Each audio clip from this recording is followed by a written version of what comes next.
दोस्तों वैसे तो हमारा भारत अपने धर्म, इतिहास, सभ्यता, त्योहारों एवं अलग-अलग भाषाओं के लिए पूरे विश्व में वैसे ही प्रसिद्ध है और यही हमारे प्यारे से भारत की सबसे बड़ी खूबसूरती भी है। और भारत की खूबसूरती की शोभा 4 गुना बढ़ाते हैं यहाँ पर लगने वाले सांस्कृतिक और धार्मिक मेले, जो कि हर साल समय-समय पर किसी त्योहार की तरह बड़े ही धूमधाम से पूरे हर्ष और उल्लास के साथ मनाए जाते हैं। और इन मेलों में कुंभ मेला, सोनपुर मेला, पुष्कर मेला, हेमिस गोम्पा मेला, कोलियात मेला और गंगा सागर मेला प्रसिद्ध हैं। और आज की इस वीडियो में हम बात करने वाले हैं सबसे ज़्यादा प्रसिद्ध मेले की, जहां पर सबसे ज़्यादा बड़ी संख्या में लोग जाते हैं, जिसका नाम है कुंभ मेला। दोस्तों इस मेले के बारे में आप सभी जानते होंगे क्योंकि इस समय यह मेला चल रहा है। 13 जनवरी को इस मेले का प्रारंभ किया गया था और 26 फरवरी यानी कि महाशिवरात्रि के दिन इस मेले का समापन किया जाएगा। कहा जाता है कि कुंभ के मेले में स्नान करना यानी अमृत कलश में स्नान करने के बराबर होता है और यही वजह है कि देश विदेश से दूर दूर से लोग आकर प्रयागराज में आस्था की डुबकी लगाते हैं और अपने पाप कर्म से मुक्त होना चाहते हैं। माना ये भी जा रहा है कि इस बार कुंभ के मेले का जो योग बना है वह 144 वर्ष में एक बार आया है और इसीलिए ये कुंभ का मेला महाकुंभ कहलाया जा रहा है और इसीलिए यह बहुत ही खास है। माना जाता है कि कुंभ के मेले में स्नान करने वाले व्यक्तियों को न केवल उनके पाप कर्मों से मुक्ति मिल जाती है, बल्कि वे जीवन मृत्यु के चक्र से भी मुक्त हो जाते हैं। दोस्तों कुंभ का यह मेला प्रयागराज में त्रिवेणी के संगम, हरिद्वार में गंगा के तट पर, नासिक में गोदावरी नदी के तट पर और उज्जैन में शिप्रा नदी के तट पर आयोजित किया जाता है हर 12 साल में एक बार। लेकिन इनमें से किस जगह पर किस दिन मेला ये आयोजित किया जाएगा, यह सिर्फ और सिर्फ ज्योतिष गणना के अनुसार ही पता लगाया जाता है, जिसके लिए सौर मंडल में बृहस्पति ग्रह की स्थिति का विश्लेषण किया जाता है और गणना के हिसाब से जो समय आता है उसी समय पर इन जगहों में से एक जगह पर हर 12 साल में कुंभ का मेला आयोजित किया जाता है।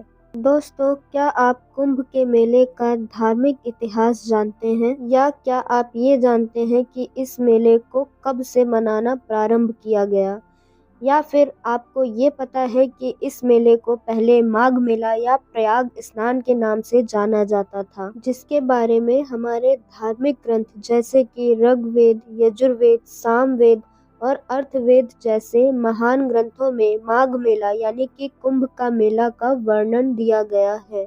कुंभ का मेला जो कि आस्था का प्रतीक है, साथ ही इसे एक अमृत से भरे हुए कलश के बराबर माना गया है, जिसका सीधा संबंध एक विशाल धार्मिक सभा से जुड़ा होता है। अनगिनत धार्मिक लोगों की आस्था एवं उनकी उपस्थिति के लिए एक ऐसा आयोजन जो कि अमृत से भरे जल स्रोत के आसपास आयोजित किया जाता है, उसे ही कुंभ का मेला कहा जाता है। अमृत से भरा कलश, पानी और अनगिनत धार्मिक लोगों की उपस्थिति से इसका क्या संबंध है, अगर आप नहीं समझ पा रहे हैं तो हमारे ग्रंथों में दी हुई इसके बारे में एक कहानी को पहले आप समझिए। पुराणों के अनुसार कुंभ का मेला क्यों मनाया जाता है, आइए इसके बारे में विस्तार से जानते हैं। ग्रंथों में दिए हुए पौराणिक कथाओं के अनुसार एक बार ऋषि दुर्वासा ने क्रोधित होकर देवराज इंद्र को श्राप दिया था, जिसके फलस्वरूप सभी देवी देवता मनुष्य जीवन जीने पर विवश हो गए थे और वे शक्तिहीन हो गए थे, और इस बात का फायदा पूरी तरह से राक्षसों ने उठाया। देवताओं के शक्तिहीन होने की खबर सुनते ही उन्होंने स्वर्ग पर आक्रमण कर वहां पर अपना आधिपत्य जमा लिया और सभी को परेशान करने लगे, जिसे देखकर ब्रह्मा जी ने सभी देवताओं को सुझाव दिया कि अगर सारे देवता अमृत का रस पान कर लेते हैं तो उनकी शक्तियां वापस आ जाएंगी और फिर वो सभी राक्षसों को युद्ध में हराकर अपना स्वर्ग वापस ले सकते हैं। लेकिन उसके लिए सबसे बड़ी समस्या ये थी कि देवता इतने शक्तिविहीन हो गए थे कि वे अकेले अमृत को प्राप्त नहीं कर सकते थे।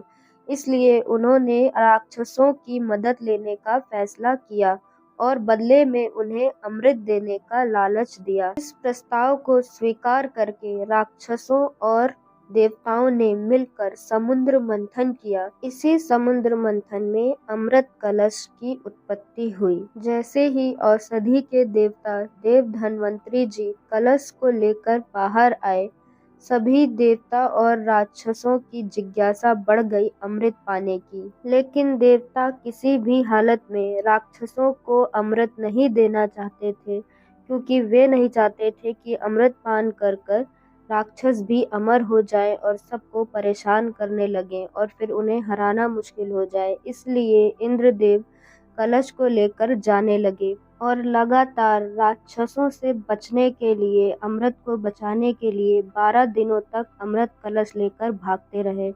12 दिन जो कि धरती के 12 वर्ष के बराबर होते हैं। और इसी के बीच कुछ बूंदें 4 जगहों पर गिरी और जहाँ-जहाँ ये बूंदें गिरी वहाँ का जल भी अमृत के समान हो गया। हरिद्वार में गंगा नदी, त्रिवेणी में संगम, उज्जैन में क्षिप्रा नदी और नासिक में गोदावरी नदी का जल भी अमृत के समान हो गया। और तभी से इन पवित्र नदियों के तट पर हर 12 साल के अंतराल में एक उचित अवधि पर एक योग बनने पर कुंभ का मेला आयोजित किया जाने लगा। और ऐसा माना जाता है कि यही वह समय होता है जब इन नदियों का जल पूरी तरह से अमृत का रूप लेता है और जो भी मनुष्य इस योग में इन पवित्र नदियों के जल में स्नान करता है उसका जीवन मरण से मुक्त होना तय होता है। दोस्तों, ये थी कुंभ के मेले की पौराणिक कथाओं के अनुसार जो गाथाएं हैं। अब जानते हैं कि भारत में इस इतिहास को आगे कैसे बढ़ाया गया। दोस्तों, भारत में प्रारंभ से ही कुंभ के मेले में पवित्र नदियों में स्नान करने की प्रथा चली आ रही है और इसके साथ ही अन्य नदियों में भी स्नान कर अपने तन और मन को शुद्ध किया जाता है।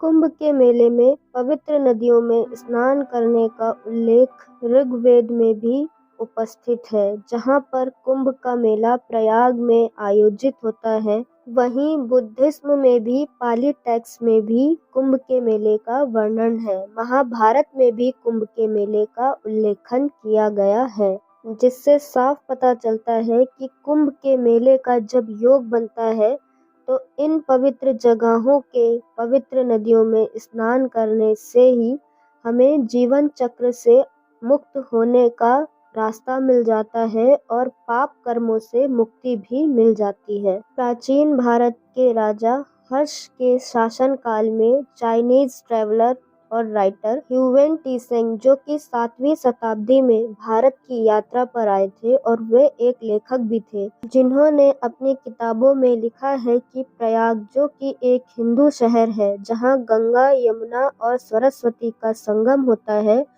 और माघ के महीने में यहाँ माघ का मेला आयोजित किया जाता है। बुद्धिस्ट चाइनीज ट्रैवल और राइटर ने ये भी लिखा है भारत के बारे में कि प्रयाग, जो कि एक धार्मिक स्थल है, जहाँ पर जनवरी के महीने में यानी माघ के महीने में माघ का मेला आयोजित किया जाता है, जिसे अब हम कुंभ के मेले के नाम से ही जानते हैं।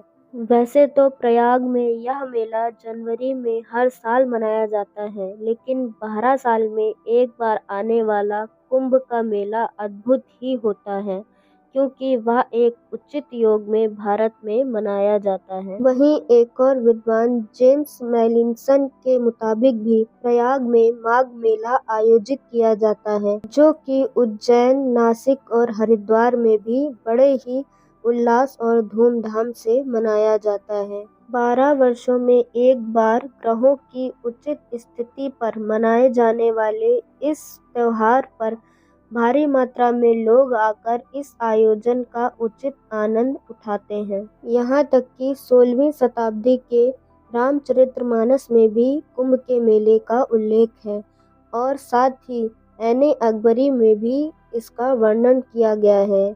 ऐने अकबरी के मुताबिक प्रयाग में एक मेला जो कि माघ महीने में आयोजित किया जाता है, जिसमें सभी तरह के हिंदू, चाहे वे किसी भी जाति के हों या किसी भी वर्ग के हों, इस आयोजन में सम्मिलित होते हैं और पवित्र नदियों में स्नान करते हैं। तो दोस्तों, ये थी पौराणिक कथाओं के अनुसार जो हमारे ग्रंथों में कुंभ मेले की जानकारी दी गई है, या फिर किसी विदेशी यात्री या किसी लेखक ने अपनी किताबों में कुंभ मेले का वर्णन किया है।